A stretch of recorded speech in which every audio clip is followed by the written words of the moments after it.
So previously ICES would just assess the safety of the sample for the experiment, and this would have no involvement with the user or the local contact or anyone else involved in the experiment. So the idea for introducing the experimental risk assessment was to assess the whole experiment and not just the sample. So this would involve, before the experiment, any sample prep, during the experiment, any extra more complicated experiments on the beamline, as well as after the experiment, such as sample disposal. And the idea is to involve everyone who takes part in the experiment, including the user, the local contact, and any sample environment people.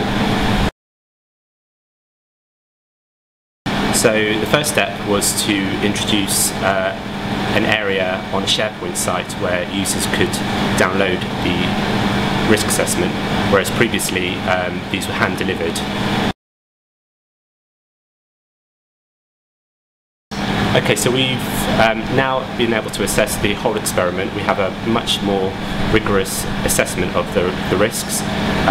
Other benefits include better communication between users and local contacts, and more advanced warning for sample environments, so scheduling has improved.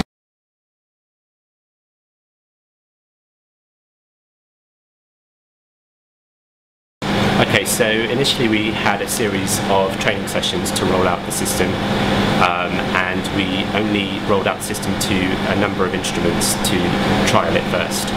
We then incorporated a lot of the feedback from this trial into the live system for all the instruments.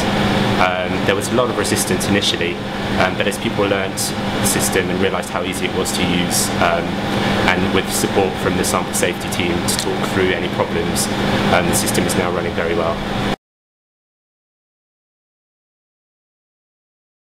Okay, so in the future we hope to incorporate the Express system into the ERA system.